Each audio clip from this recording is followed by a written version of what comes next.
Assalamualaikum warahmatullahi wabarakatuh. Bismillah, alhamdulillah, wassalatu wassalamu ala rasulillah Sayyidina Muhammad ibn Abdillah wa ala alihi wa sahbihi wa man walah.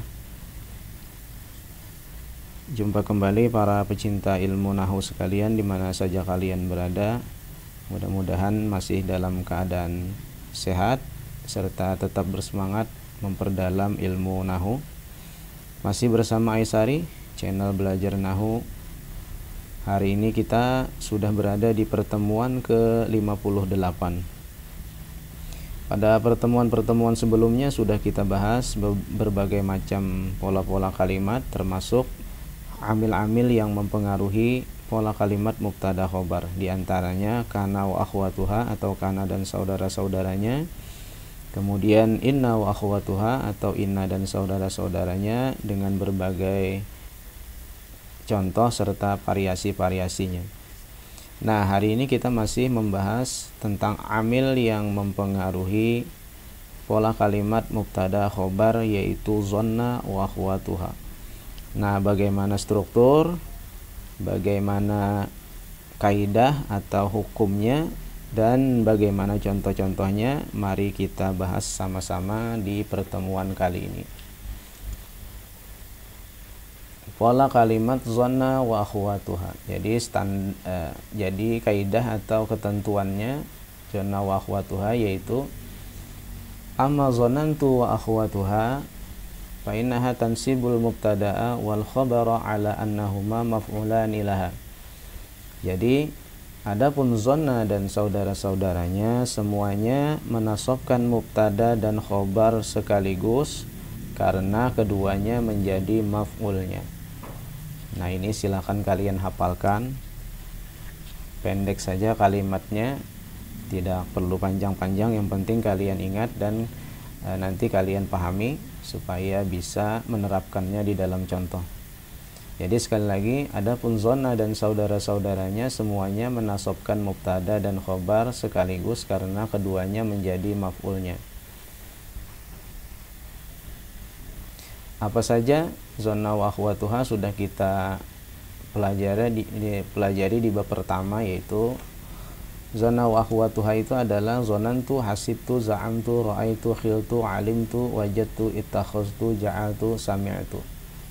Nah, kalau kita kembalikan ke dalam tasrif awalnya ya, zonna ini adalah zonna yazunnu, kemudian hasiba yahsibu, za'ama yaz'umu, ra'a yar'a, khala yakhilu, alima ya'lamu, wajada yajidu, ittakhaza yattakhidhu, ja'ala yaj'alu, sami'a yasma'u. Nah, adapun yang tertulis ini adalah bentuk fi'il madhinya tasrif yang ke-13. Zonantu, hasibtu, za'amtu, ra'aitu, khiltu, alimtu, wajadtu, ittakhaztu, ja'altu, sami'tu. Kesemuanya ini punya makna yang agak mirip-mirip.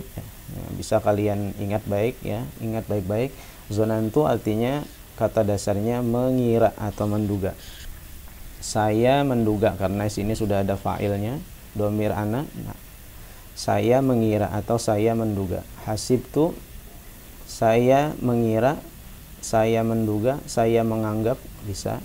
Kemudian za'amtu, saya meyakini atau saya mengklaim, saya menduga juga bisa ya. Ra'aitu, saya berpendapat, saya melihat. Khiltu, saya membayangkan. Kemudian alimtu, saya tahu, saya sadar. Wajadtu, saya mendapati, saya menemukan. Saya menganggap juga bisa. Ittakhaztu, saya mengambil, saya menganggap. Ja'altu, saya menjadikan. Kemudian sami'tu, saya mendengar atau saya tahu. Nah, ini adalah zonna dan saudara-saudaranya.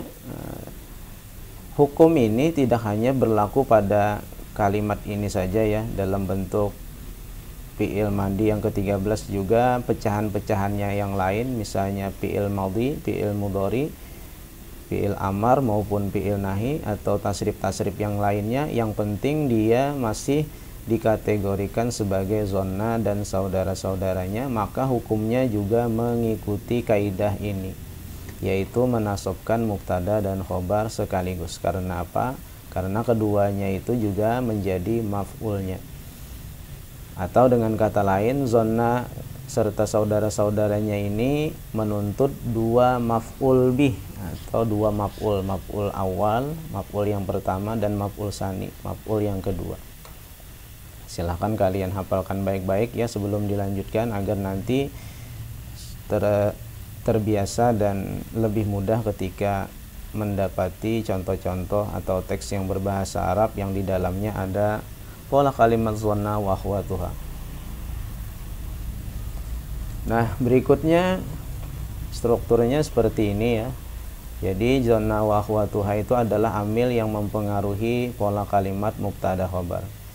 Apabila kalimat mubtada khobar disisipi zonna dan saudara-saudaranya, maka mubtada berubah nama menjadi isim zonantu atau disebut juga di sini maf'ul awal.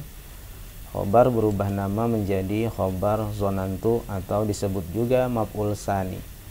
Maf'ul awal, maf'ul yang pertama, dan maf'ul sani atau isim zonantu atau khobar zonantu. Kalau di sininya hasibtu berarti isim hasibtu, ini khobar hasibtu, maf'ul awal, maf'ul tsani. Kalau di sini za'amtu berarti isim za'amtu, khobar za'amtu. Kalau di sini alimtu, isim alimtu, khobar alimtu. Atau maf'ul awal, maf'ul tsani. Terserah penyebutannya yang mana yang kalian inginkan, menggunakan ini atau menggunakan maf'ul awal, maf'ul tsani. Nah, keduanya adalah hukumnya mansub karena maf'ul ya, berarti kedua-duanya adalah mansub. Bagaimana contohnya? Langsung saja kita berikan contoh yang pertamanya. Zonantu Zaidan thaliban. Aku menduga Zaid adalah seorang siswa. Di sini ada 3 kata. 1, 2, 3. Zonantu Zaidun thalibun. Atau ya di sini apabila isim mufrad yang tidak ada tamarbutah, ada alif di depannya, maka sudah pasti fathatain. Hanya saja kita belum tahu apa itu strukturnya sebelum mengi'rab, sebelum menstrukturkan. Jadi ada 3 kata, ini fi'il madi, isim mufrad atau alamiah karena nama orang, ini isim mufrad. Aku menduga Zaid adalah seorang siswa. Nah, berarti sudah tahu ini adalah pola kalimat zonna wa akhwatuha. Kalau kita hilangkan zonnanya, berarti ini adalah mubtada menjadi isim zonantu, ini menjadi khobarnya atau maf'ul awal, maf'ul tsani. Langsung saja kita i'rabkan. Zonantu fi'il madi, hukumnya mabni 'ala sukun, fa'ilnya sudah ada, ini dhamir ana, saya. Zaid berarti menjadi isim zonantu, hukumnya mansub, ciri i'rabnya fathatain karena isim mufrad atau alamiah. Dan thaliban adalah khobar zonantu, hukumnya mansub, ciri i'rabnya fathatain karena isim mufrad. Atau ini maf'ul awal, maf'ul tsani. Nah, dari struktur ini kita dapat bacaan yang tepat. Zonantu Zaidan thaliban. Zonantu Zaidan thaliban. Aku mengira Zaid adalah seorang siswa. Selanjutnya, alimtul uluma fil hayati nafi'ah. Aku tahu ilmu-ilmu di dalam kehidupan bermanfaat. Atau aku sadar bahwa ilmu-ilmu di dalam kehidupan bermanfaat. Atau bisa juga keterangan itu kita letakkan di belakang dalam pemaknaannya. Aku tahu bahwa ilmu-ilmu bermanfaat di dalam kehidupan. Ada 1, 2, 3, 4, 5. Ada 5 kata. Kalau kita hilangkan alimtunya, maka di sini menjadi isim di awal kalimat mubtada, ini jar majrur, ini jadi khobar mufrad. Karena yang menjadi khobar juga isim. Maka ketika disisipi zonna dan saudara-saudaranya, maka ini menjadi isim alimtunya, ini jadi khobar alimtu. Atau maf'ul awal, maf'ul tsani. Tadi 1, 2, 3, 4, 5 kata, kemudian ini fi'il madi, isim jamak taksir, ulumun, fu'ulun, fi huruf jar, hayatun isim mufrad, nafiatun isim mufrad. Alim tu adalah fi'il madhi mabni ala sukun, fa'ilnya domir ana, sudah ada ya tu. Kemudian ini berarti menjadi maf'ul awal, hukumnya mansub, ciri i'rabnya fathah, isim jamak taksir. Nah, di sini kita menggunakan penyebutan maf'ul awal supaya kalian tidak bingung kalau yang di depan tadi menggunakan isim alim tu, kalau ini menggunakan maf'ul awal contohnya. Kemudian fi adalah huruf jar, hayati otomatis menjadi majrur, ciri i'rabnya kasrah karena isim mufrad, dan ini menjadi maf'ul tsani atau khobar alim tu. Terserah penyebutannya, kita menggunakan variasi yang ini sebutannya. Kemudian hukumnya mansub, ciri i'rabnya fathatain karena isim mufrad. Jadi ini juga contoh dari zonna wa akhwatuha dengan menggunakan kalimat alim tu, saudaranya. Maka bacaan yang tepat dari struktur ini adalah alimtul uluma fil hayati nafi'atan. Aku tahu bahwa ilmu pengetahuan bermanfaat di dalam kehidupan. Selanjutnya yajiduna salaha sirran najahi. Mereka mendapati, mereka menganggap, bisa ya, bahwa perilaku baik, salah perilaku baik adalah rahasia kesuksesan. Mereka menganggap bahwa perilaku baik adalah rahasia kesuksesan. Yajiduna salaha sirran najahi. Sini juga polanya adalah zonna wa akhwatuha. Loh, kenapa? Karena ini adalah saudara dari zonna, yaitu asal katanya wajada yajidu atau wajadtu, asalnya wajadtu. Kalau kita kembalikan ke asalnya wajada yajidu, yaitu wajada yajidu atau wajadtu dalam bentuk fi'il mudhari af'alul khamsah. Berarti hukumnya juga sama, dia menasabkan mubtada dan khobarnya sekaligus. Jadi mubtadanya ini kalau kita hilangkan yajidunya, ini berarti mubtada, ini khobarnya. 1, 2, 3, 4, ada 4 kata. Kemudian yajiduna af'alul khamsah termasuk zonna wa akhwatuha. Shalah adalah isim mufrad, sirun isim mufrad, najah juga isim mufrad. Kita i'rabkan. Yajiduna hukumnya marfu, karena apa? Karena tidak dipengaruhi huruf nasab dan jazam. Marfu litajarrud, ciri i'rabnya nun. Kenapa nun? Karena adalah af'alul khamsah. Af'alul khamsah marfu dengan nun, mansub dengan hasbun nun, majzum dengan hasbun nun. Fa'ilnya otomatis sudah ada, semua af'alul khamsah fa'ilnya sudah ada, yaitu di sini untuk yajiduna fa'ilnya adalah hum. Berarti shalah menjadi maf'ul awal, mansub, ciri i'rabnya fathah karena isim mufrad. Sirnya menjadi maf'ul tsani, hukumnya mansub, ciri i'rabnya fathah karena isim mufrad. Dua isim beriringan, tidak beralif lam. Beralif lam berarti mudhof mudhof ilaih.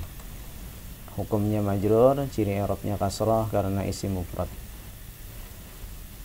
Nah, ini bisa juga disebut dengan isim yajiduna, ini menjadi khobar yajiduna.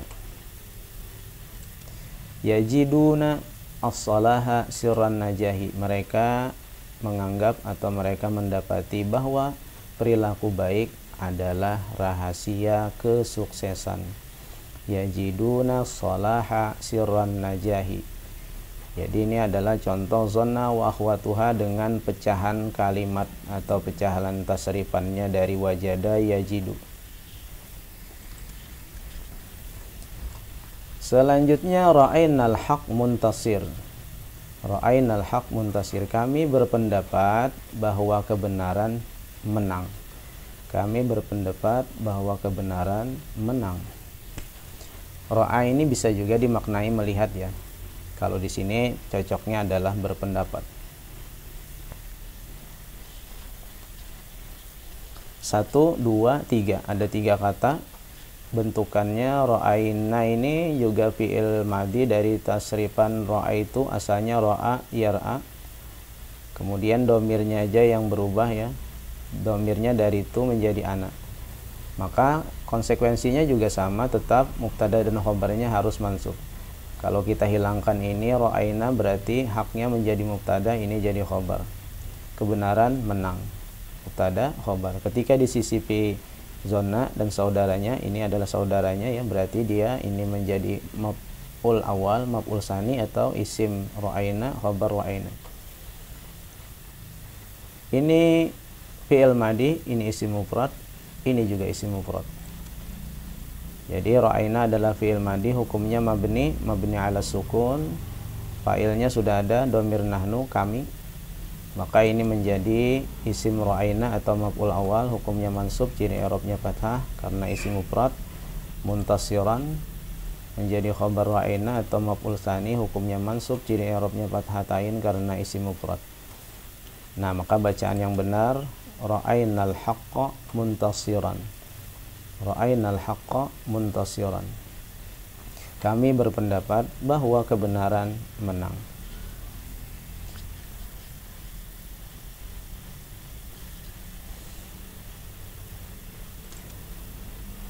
Nah, bagaimana? Mudah-mudahan bisa dipahami. Kalau sudah kalian hafalkan, kalian catat, kemudian kalian pahami contoh-contohnya. Nah, sekarang giliran kalian untuk berlatih agar terbiasa mengi'rab atau menentukan baris yang paling benar di dalam contoh-contoh berikut ini. Hanya saja ya, contoh di sini kita campur dari soal-soal yang lainnya. Tidak hanya tentang zonna wa akhwatuha. Di sini juga ada inna, kemudian ada ya pokoknya contoh-contoh yang lain. Silahkan kalian analisa sendiri, termasuk di dalam pola kalimat yang mana, agar kalian lihai dan terbiasa ketika mengi'rab berbagai macam kalimat-kalimat berbahasa Arab yang sudah pernah kita bahas di dalam materi-materi dari 1 sampai 58 hari ini, yaitu zonna wa akhwatuha. Mudah-mudahan bisa dipahami. Selamat berlatih. Kita tutup. Subhanakallahumma wa bihamdika asyhadu an la ilaha illa anta astaghfiruka wa atubu ilaik. Wassalamualaikum warahmatullahi wabarakatuh.